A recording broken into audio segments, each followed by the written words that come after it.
समझेंगे भारत माता।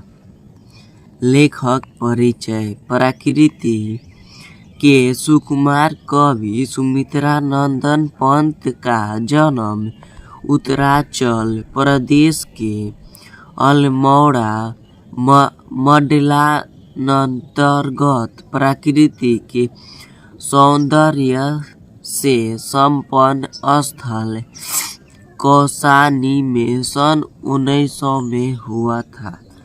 इनकी माता का नाम सरस्वती देवी तथा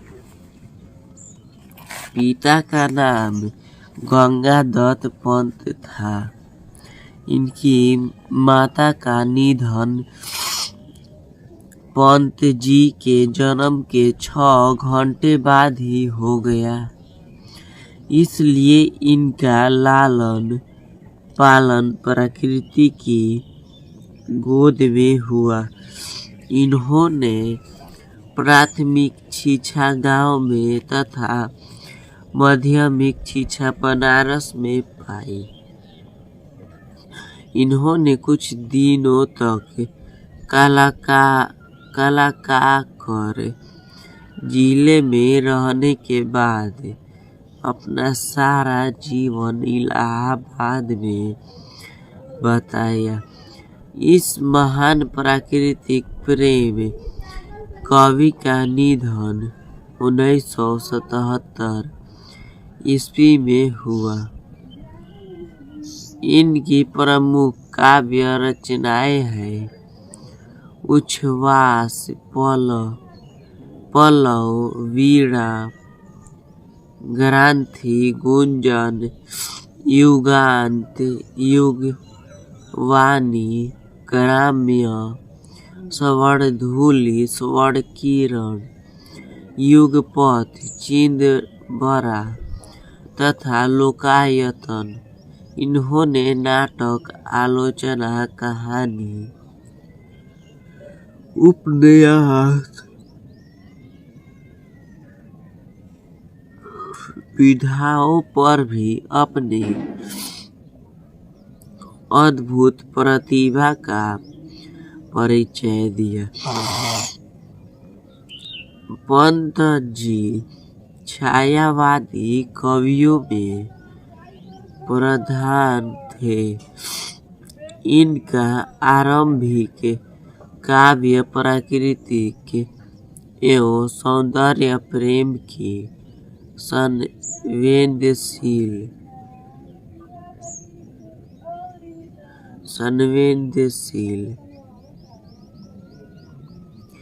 अभिव्यक्तियां हैं। इन्होंने प्रसाद तथा निराला की भांति छंदों और शब्द योजना में नवीन प्रयोग किए।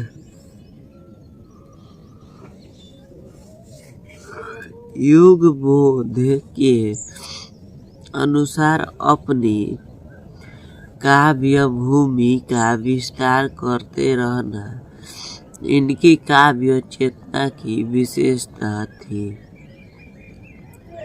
पंत जी आरंभ में प्राकृतिक सौंदर्य से अभिभूत हुए, फिर मानव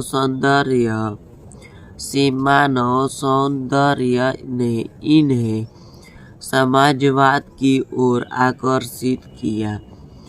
इसके बाद अरविंद दर्शन से प्रभावित होकर मानवतावादी बन गए। अतः इनकी प्रतिभा कलात्मक सौंदर्य से संपन्न होने के कारण ही इनकी रचनाओं में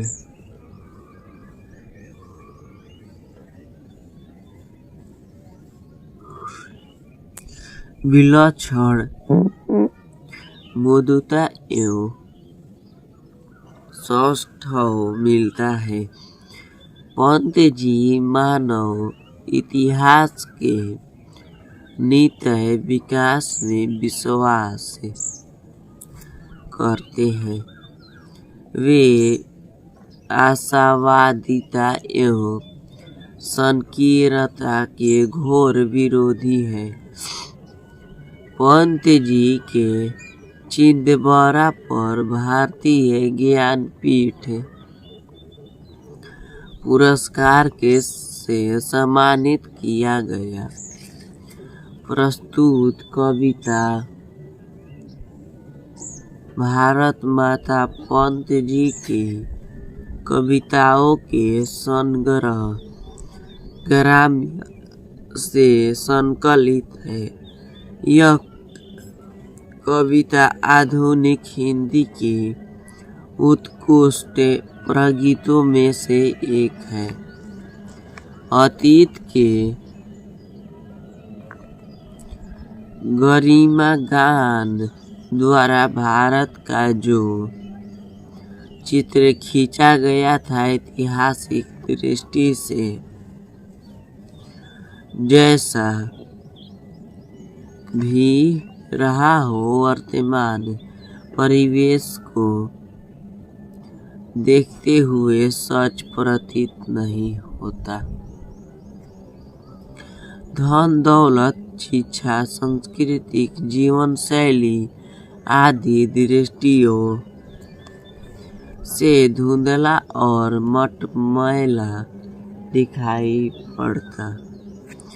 यह वही भारत है जिसका अतीत ज्ञान विज्ञान संस्कृति आदि वैभवशाली था।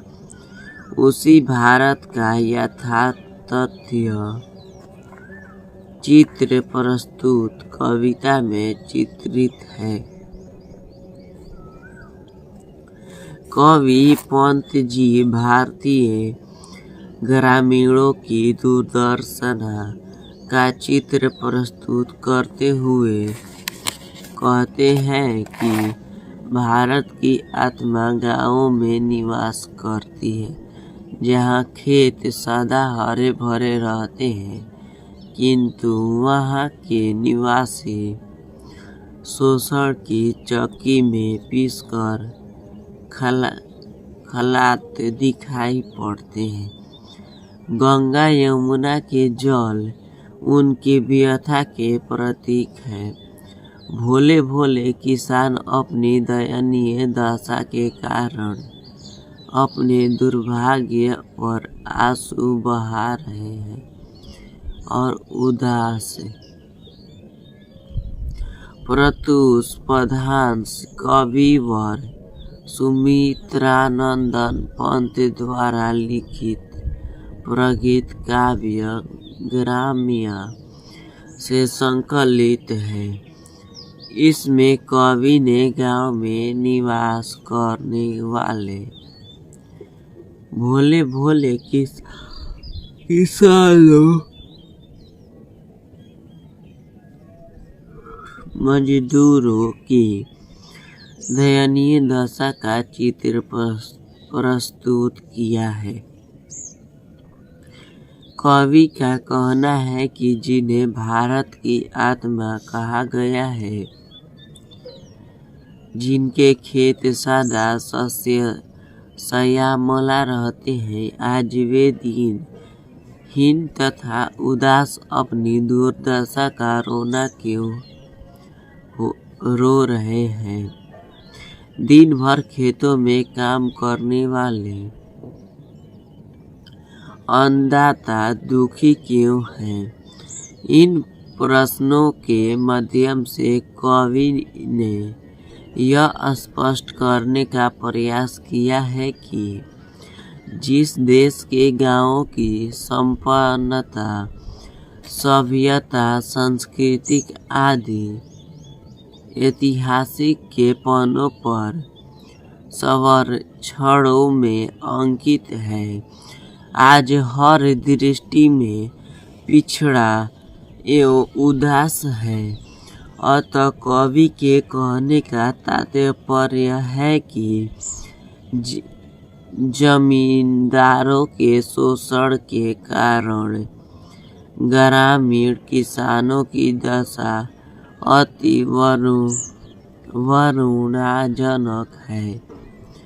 उनकी ऐसी दशा देखकर कवि को लगता है कि गंगा यमुना का जल उन्हीं व्यथियों के अछू जल है